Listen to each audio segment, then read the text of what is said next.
What's going on? Is your man Jose, aka the Dominican Dream, alongside The Maniac. for the boxing roundtable, and we are ready to talk boxing. Boxing. Another banger, showing a huge weekend of fights. Usyk versus Dubois, the rematch. Jesse Bam Rodriguez back in action. One of the best pound for pound fighters, if not, well, not if not to me, the most complete fighter in the sport. And of course, the return of the legend, the one and only Manny Pacquiao. And on that same card, Tim Zoo versus Sebastian Fundora, the rematch. What a weekend of fights. Stay glued to your TV, to your phone all day long. Look forward to the post fight because we will break that down. We have to. It's too big. It's too much going on. Sean, look, start off with the Usyk Dubois. That's a big banger. Of course, people want to hear Manny Pacquiao, and we'll get into that. Dubois, Usyk. You saw the first fight. We all saw the first fight. What do you think is gonna happen now? Well, if there's one division that is the most unpredictable is the heavyweight division. I mean, these guys are just so big. And, one punch could just change the trajectory of a fight. But when you get someone like Daniel Dubois, who is one of the biggest punchers in all of boxing, he's always dangerous, right? And we saw in the first fight that he landed a clean body shot right on the belt, right on the belt. And Luis Pabon, Puerto Rican referee, to me, he need to retire. And it's not only for that fight. There's other fights. He missed that. Gave Usyk like 10, 15 minutes. He was able to recover. Once the fight proceeded, Usyk fought cautiously because he's a skilled fighter. He could box. He's strong as well. He could punch. He's not a big puncher at heavyweight, but he's a puncher nonetheless. So when I look into this, and he stopped the ball, by the way, for those if they don't remember, Usyk ended up stopping the ball in that fight. So I don't see much of a difference going into this fight, but of course, I'm giving the ball a huge, huge shot of winning this fight just because of how dangerous he is of a puncher. Usyk understands that. On top of him being skilled, he's very smart fighter. So he knows that the game plan is going to go to his body. So he's going to stay away and he's going to pump the jab. I think the jab is going to be the key for Usyk. And Usyk is going to go to his body because that's why I helped in the first fight. So I think it'll be tense early. I could see the bar, throwing some haymakers early, try to get Usyk out his rhythm. But Usyk is too smart. He is the best fighter at heavyweight. But, like I said, man, you just never know what heavyweight, bro. If there's one man they could beat Usyk, it's definitely Dubois, man. But the ball dream, he needs to do more than just look for the money shot. He has to set it up, man. And of course, how you set it up, very similar, the jab. And if he can't get past Usyk's jab, he's gonna have to punch with Usyk so he can land something as well. If he's just looking to counter Usyk, he's gonna be in trouble. Usyk too fast, too skilled for him. So it's gonna be interesting to see what the boy and his team have planned for this fight and how they're gonna attack Usyk in this fight. But I'm gonna go Usyk, and he becomes two-time undisputed champion at heavyweight, and that'll just solidify him as a Hall of Fame. Fantastic points, man. A fantastic breakdown. There's a lot to think about. There's a lot of factors, a lot of variables here in this fight. You mentioned even things that I didn't really think about going into this fight. What I can say is that Dubois is hot right now, and he's much bigger and he's younger. So he's the bigger, stronger, younger, better puncher, and he's hungry. He is hungrier than Usyk, but he's not better than Usyk, right? And you know, can can the how much better Usyk is, which is not tremendously much better than Dubois, but he is better. Can the fact that he's better but still smaller, still older, still not as hungry, can his skill, can his talent and skill make up for the size and youth and hunger?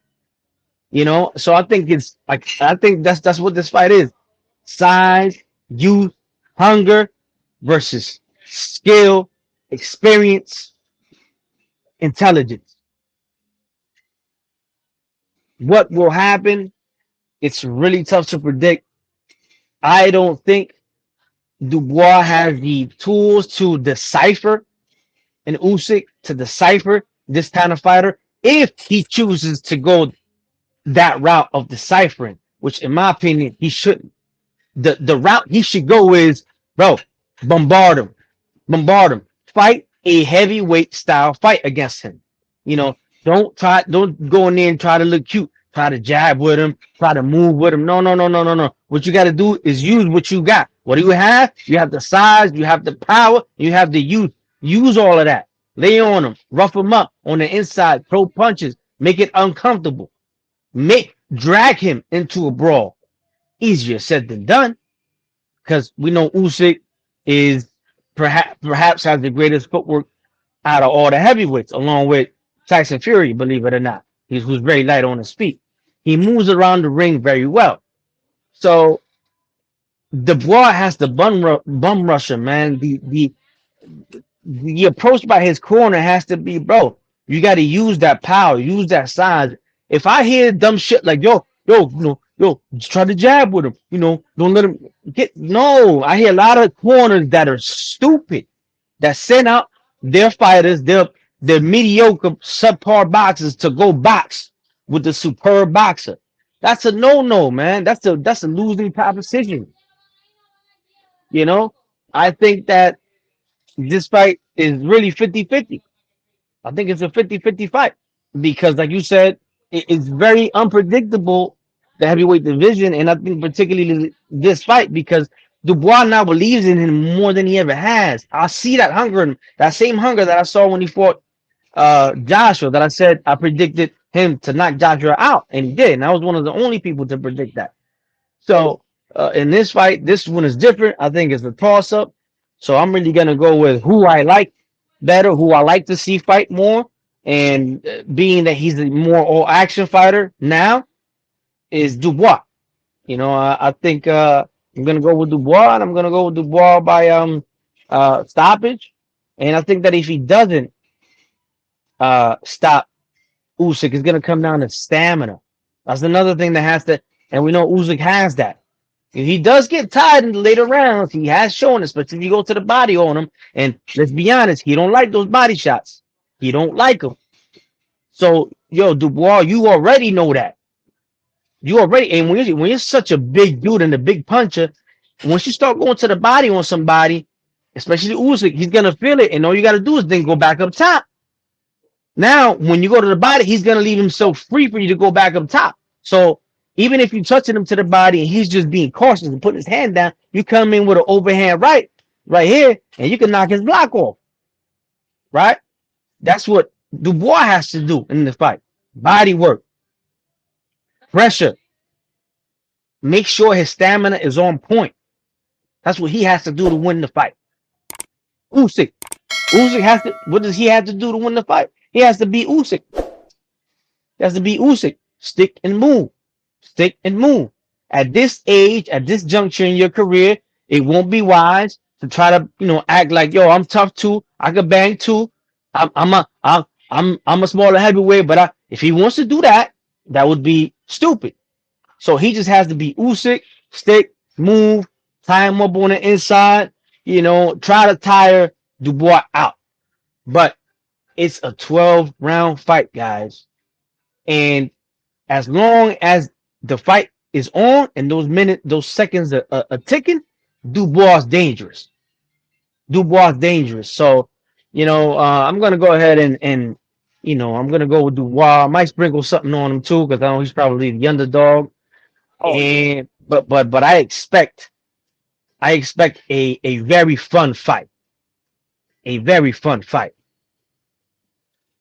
yeah, man. No, Jesse no, definitely. Jesse Bam Rodriguez. Do you know the name of his opponent? I'm not too familiar with his Yeah, opponent. yeah, yeah. He's from South Africa, Fumalela, Fumalela Kafu. Yeah. Yep. Man, that's pretty good that you remember that, bro. That's crazy. Fumalele Cafu, 12 rounds for Rodriguez WBC Junior Bantamweight title and Cafu's WBO Junior Bantamweight title. Champion versus champion. Unification. Guys, guys, anytime you turn on your phone, your TV set, or whatever it is to watch Jesse Bam Rodriguez, keep in mind that you are watching one of today's superb fighters. You are watching poetry in motion. You are watching super. You like boxing? You gonna like Jesse Bam Rodriguez. You like punches? You gonna like Jesse Bam Rodriguez. You like tough guys? You gonna like Jesse Bam Rodriguez. You like small fighters? You gonna like Jesse. You like fighters with footwork? You gonna like Jesse. He has all that. He's not one of those guys where I don't like brawlers. I like the Shakur types. Oh, all right. Okay, we respect that. But this guy got both. You forgot Oh, one thing. You like knockouts? Watch Jesse Jesse Pan Rodriguez. exactly. So the kid has it all, and if his opponent is able to contend with him and is able to have a good fight against him, then we'll know that that guy is also very good, because Jesse really is that good and he's focused and disciplined. And again, like you mentioned earlier with the Berlanga, he's not one of these guys. He's not on social media. He's not talking shit. He's not flashy. He's not wearing jewelry. He's making money. But since he's not that kind of fighter and he's out of lower weight division, you don't hear much about him. And it's a damn shame. But we'll be watching, we'll be enjoying. And there's we got to make a must see TV list of today in boxing, and Jesse Bam Rodriguez is in that list. He's must Yeah, see TV. he might be on top of that list. He might be on top of the list. That is correct. So I don't really know his opponent, to be honest with you. I don't know anything about Yeah, Cafu, but he is a champion in boxing. What does that mean? And then nowadays, unfortunately, not much. But he is a champion at a weight where really almost everybody has skill. At those real low weight classes, everybody got skill. yeah. So um he won for the record. Gafu won his world title over in Japan back in October. Um, what's funny is I remember watching that fight, but when the fight got announced, the name just didn't, there's so many boxes, so many divisions. I said, oh shit, I remember him. Um, I'll tell you this. The guy's skill, not highly skilled, but skill, fast hands, good right hand. He's not afraid to mix it up. But the problem is that he's facing. You're talking about, all right, Jesse. If we're talking about the animal kingdom, Jesse is an apex predator. You have predators and you have apex predators, right? Because there's predators that could be hunted, right? The apex predator, you can hunt an apex predator. Nobody's eating an apex predator.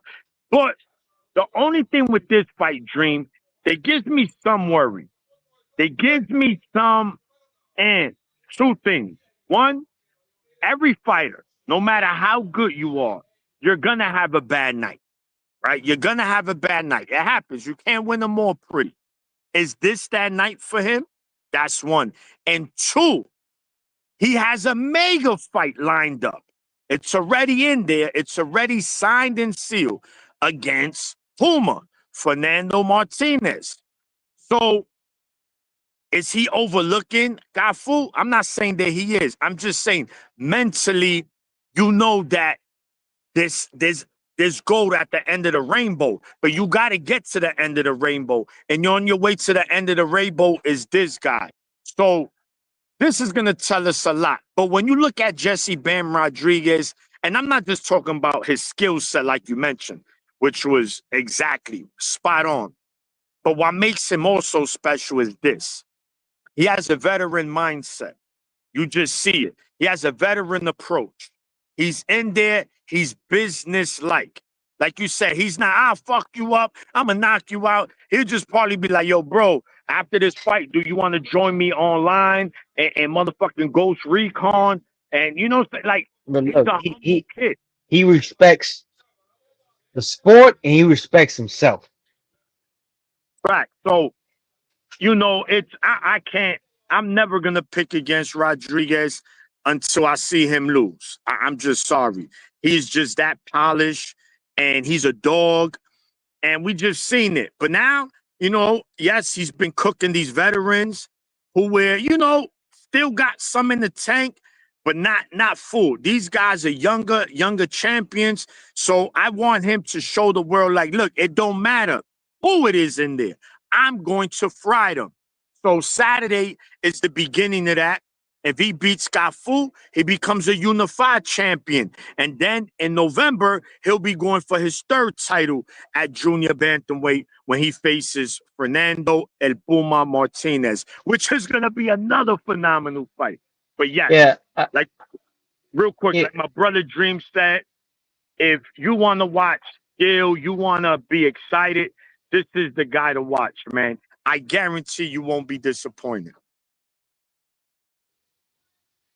absolutely, man. That's Jesse Bam Rodriguez, and we can never predict the future. Sometimes, like you say, fighters have a bad night, and it happens. It happens, and but with this kid, something that you mentioned is you don't know what's gonna happen because, you throw in the fact that there's another fight already being talked about or already, Right. maybe not signed, but there. When it comes to another fighter, yes, I would be worried. But when it comes to this kid, no, this kid is very, very professional, and I don't think that phases him. I don't care if he has two more fights lined up. I think that he understands that one thing at a time, one task at a time. He stays active as a fighter. He stays in the gym. The kid, someone that's that good is because they love what they do and they take it very seriously. So, I expect him to go in there and do and fight this fight like if this was, the biggest fight he ever had, even though he has a bigger fight coming up after it. The rematch. Well, you also have Diego Pacheco coming in against Trevor McCumbee, super middleweights. Diego Pacheco is the guy that the zone, and I don't know who promotes him, De La Hoya or Matchroom. He's Matchroom. Matchroom. Matchroom's trying to hype him up, Mexican American fighter. I don't see much there. I don't see anything at all. Can he be good? Maybe, but I see another, Xander Zayas kind of character here. I don't see much, and so Trevor McCumbee, the trailer park white dude that fought Caleb Plant, he could really punch. So maybe there is an upset alert for this fight that I can tell you, and let's see what happens.